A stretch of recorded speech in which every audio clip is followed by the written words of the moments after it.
ഷാഫിയുമായി ബന്ധപ്പെട്ട കാര്യവും രാഹുൽ മാങ്കൂട്ടത്തിലെ വിഷയവും നമ്മൾ സംസാരിക്കുകയും അതിലെ വിമർശനങ്ങൾ പങ്കുവയ്ക്കുകയും ഷാഫിയുടെ ധാർമ്മിക ഉത്തരവാദിത്തത്തെക്കുറിച്ച് സംസാരിക്കുകയൊക്കെ ചെയ്തതാണ്.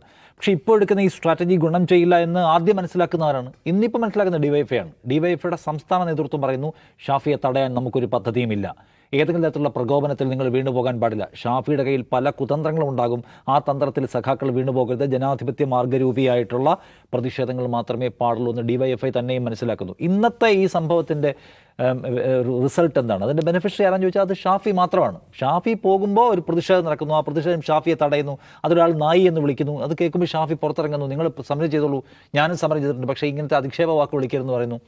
10,000-കണക്കിന് ആൾക്കാരാണത് കാണുകയും ഷാഫിയെ പിന്തുണയ്ക്കുകയും ചെയ്യുന്നത് സോഷ്യൽ മീഡിയയിൽ നമ്മൾ കാണുന്നുണ്ട്. അപ്പോൾ ഈ സമരമാർഗത്തിൻ്റെ ഒരു പ്രശ്നം എന്ന് ചോദിച്ചാൽ ഒറ്റ കാര്യമാണ്, അതായത് ഷാഫിക്കെതിരെ ഒരു സമരം ചെയ്യുമ്പോൾ ആ സമരത്തിൻ്റെ മുദ്രാവാക്യം എന്താണെന്നൊരു ക്വസ്റ്റ്യൻ അവിടെയുണ്ട്. എന്താണ് ഈ സമരത്തിൻ്റെ മുദ്രാവാക്യം? ഷാഫി രാജിവെക്കണം എന്നാണോ?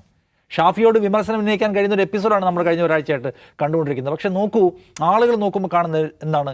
രാഹുൽ മാങ്കൂട്ടത്തിൽ എന്ന് പറയുന്ന ഒരു നേതാവിനെതിരെ ഒരു അലിഗേഷൻ ഉയർന്നു വരുന്നു.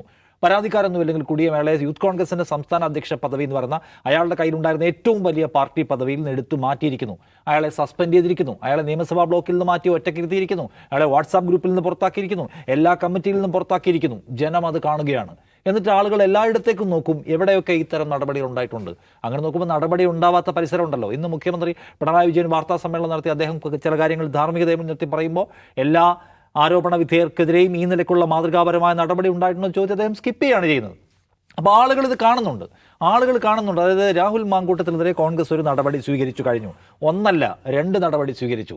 ആ നടപടി സ്വീകരിച്ചതിന് ശേഷം ആളുകൾ അപ്പുറത്തേക്ക് നോക്കും, അത്രയെങ്കിലും നടപടി സ്വീകരിച്ച വേറെ ഏതൊക്കെ കക്ഷികളുണ്ട്, ആരോപണ വിധേയർ മറ്റെവിടെയൊക്കെ പ്രധാനപ്പെട്ട കസേരകളിൽ ഇരുന്നുകൊണ്ട് ഭരണ നിർവഹണം നടത്തുന്നുണ്ട്. ആ ചോദ്യം ജനം ചോദിക്കുകയും അതിന് അവർക്ക് ഉത്തരം കിട്ടുകയും ചെയ്യില്ല. അപ്പോഴാണ് ഈ സമരം നടത്തുന്നത്. ഒന്നാമത്തെ കാര്യം, ഇതിനകത്ത് ടെക്നിക്കലി ഡയറക്റ്റായിട്ട് ഇൻവോൾവ് അല്ല ഷാഫി പറമ്പിൽ എന്ന് പറഞ്ഞ ആൾ. അയാൾക്ക് നമുക്കിതിൻ്റെ ധാർമ്മിക ഉത്തരവാദിത്വം ചാർത്താൻ ശ്രമിക്കാമെങ്കിലും ഡയറക്റ്റ്ലി ഇൻവോൾവ് അല്ലാത്ത, ഈ കുറ്റകൃത്യത്തിൽ ഏതെങ്കിലും പങ്കാളിത്തമില്ലാത്ത, പരാതികളൊന്നുമില്ലാത്ത ഒരാൾക്കെതിരെ നടത്തുന്ന സമരത്തിൻ്റെ മുദ്രാവാക്യം എന്താണ്?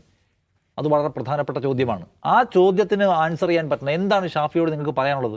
ഷാഫി ഇദ്ദേഹത്തെ തള്ളിപ്പറയണമെന്നാണോ നിങ്ങളുടെ ആവശ്യം? ഷാഫി അദ്ദേഹത്തെ പുറത്താക്കിയ നടപടി എൻഡോസ് ചെയ്യുകയാണ് ചെയ്തത്. പാർട്ടി നടപടി എടുത്തു കഴിഞ്ഞുവല്ലോ, അതിനകത്ത് ആർക്കും വ്യത്യസ്ത അഭിപ്രായമില്ല എന്ന് ഷാഫി പൊതുമത്തിലൊന്ന് പറയുകയും ചെയ്തു. ഷാഫിയോടുള്ള വിയോജിപ്പിൻ്റെ അംശങ്ങൾ നേരത്തെ തന്നെ ഞാനിവിടെ പറഞ്ഞിട്ടുണ്ട്. പക്ഷേ ഇതിനകത്ത് ഈ സമരമാർഗം എന്ന് പറയുന്നത് കൗണ്ടർ പ്രൊഡക്റ്റീവ് ആകാൻ, വിരുദ്ധ ഫലം ഉണ്ടാവാൻ സാധ്യതയുള്ള സമരമാർഗ്ഗമാണ്. കാരണം ഇത് ഷാഫി നേരത്തെ അജിംസ് പറഞ്ഞാൽ വളരെ പോപ്പുലർ ആയിട്ടുള്ള ഒരു നേതാവാണ്, അതിനിപ്പോഴും വലിയതുള്ള സ്വീകാര്യതയുണ്ട്. അങ്ങനെ ഒരാളെ ആക്രമിക്കാനാണ് നിങ്ങൾ തീരുമാനിക്കുന്നത് എങ്കിൽ നിങ്ങളുടെ കയ്യിൽ വളരെ ഷാർപ്പായിട്ടുള്ള ആയുധങ്ങൾ ഉണ്ടാവണം, വളരെ വാലിഡ് ആയിട്ടുള്ള മുദ്രാവാക്യങ്ങൾ ഉണ്ടാവണം. അല്ലെങ്കിൽ ഈ ഇത് നേരെ തിരിഞ്ഞു പോകും എന്നാണ് കാണേണ്ട കാര്യം. ഇന്നിപ്പോൾ ഒറ്റ വാക്കേ പറഞ്ഞിട്ടുള്ളൂ, നിങ്ങൾ സമരം ചെയ്തു, പക്ഷേ അതിനെ നായി പട്ടി എന്ന് വിളിക്കേണ്ട എന്ന് പറയുന്നതിന് വലിയ പിന്തുണ കിട്ടുകയാണ്. നമുക്ക് ഓർമ്മയുണ്ട്, നവകേരള സദസ്സ് മുഖ്യമന്ത്രി പിണറായി വിജയൻ നടത്തി മുന്നോട്ട് പോകുന്ന ഘട്ടത്തിൽ അതിന് നേരെ മുദ്രാവാക്യം വിളിക്കാമെന്ന ആളുകളെ പൂച്ചട്ടി കൊണ്ടും ഹെൽമറ്റ് കൊണ്ടും തലക്കടിച്ച സന്ദർഭം ഓർമ്മയുണ്ട്. അത് വളരെ ഹീറോയിക്കായിട്ടുള്ള ഒരു നടപടിയായിട്ടാണ് സ്വയം വിലയിരുത്തിയത് ഇവർ. മുഖ്യമന്ത്രി തന്നെ അങ്ങനെ വിലയിരുത്തി. അതിന് ശേഷം നടന്ന തെരഞ്ഞെടുപ്പുകളിൽ എങ്ങനെയാണ് വലിയ പരാജയം ഇവർ ഏറ്റുവാങ്ങിയത് നമ്മൾ കണ്ടാണ്. അതുകൊണ്ട് ഇത്തരം നടപടികൾ, അതായത് ഇത്തരം സമരമാർഗ്ഗങ്ങൾ, വഴിതടയലുകൾ, പരിധിവിട്ട മുദ്രാവാക്യം വിളികൾ പോലെയുള്ള സംഗതികൾ എങ്ങനെയായിരിക്കും ജനങ്ങൾക്കിടയിലേക്ക് എത്തുക, ജനങ്ങൾ എങ്ങനെയായിരിക്കും അതിനെ കാണുക എന്ന കാര്യത്തിൽ കുറച്ചുകൂടി ഒരു ആലോചന ഉണ്ടാവണം. ആ ആലോചന ഡിവൈഎഫ്ഐയുടെ സംസ്ഥാന നേതൃത്വത്തിന് മനസ്സിലായതാണ് എനിക്ക് തോന്നുന്നത്. അതുകൊണ്ടാണ് വളരെ പെട്ടെന്ന് ഈ സമരമാർഗ്ഗത്തെ അവർ തള്ളിപ്പറയുകയും ഇത് ഞങ്ങൾ തീരുമാനിച്ചിട്ടുള്ള സമരമാർഗ്ഗമല്ല, വഴി തടയുക എന്ന പരിപാടി ഞങ്ങൾക്കില്ല എന്ന് അവർ പ്രഖ്യാപിക്കുകയും ചെയ്യുന്നത്.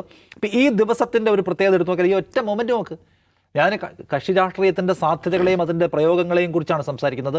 ഈ ഒറ്റ മൊമെൻ്റ് നോക്ക്, വടകര അങ്ങാടിയിൽ അയാൾ വന്ന് ഇറങ്ങുമ്പോൾ അയാളുടെ മുമ്പിലേക്ക് പരിധി വിട്ട പ്രതിഷേധമായിട്ട് ചാടുകയാണ്. അതിൻ്റെ സാധ്യതയെ ഷാഫി മനസ്സിലാക്കുന്നു. നേരത്തെ അജിംസ് പറഞ്ഞ പോലെ എന്താ അവിടെ ചെയ്യണം, ആ ഫ്രാക്ഷൻ ഓഫ് സെക്കൻഡിൽ തീരുമാനം എടുത്ത അയാൾ പുറത്തിറങ്ങി വന്ന് തിരിച്ച് ബഹളം വയ്ക്കുകയാണ്. അതോടുകൂടി എന്തായി, കാര്യങ്ങൾ മാറി. ഇതെന്താ ഷാഫിക്ക് സത്യത്തിൽ ആൾക്കാർ കമൻറ്റ് ചെയ്യുന്ന നോക്കൂ, ഷാഫി സത്യത്തിൽ അതിനകത്ത് ഡയറക്റ്റ്ലി ഇൻവോൾവ് ആണോ, അയാൾ എന്തിനു തടയുന്നു പോലുള്ള ക്വസ്റ്റ്യൻ ചോദിക്കുകയാണ്. സോ എനിക്ക് തോന്നുന്നത് ഡിവൈഎഫ്ഐയുടെ സ്ട്രാറ്റജി ഇതാണെങ്കിൽ അവർ ഉദ്ദേശിക്കാത്ത ഫലം ഇതിനുണ്ടാക്കും എന്നാണ് തോന്നുന്നത്.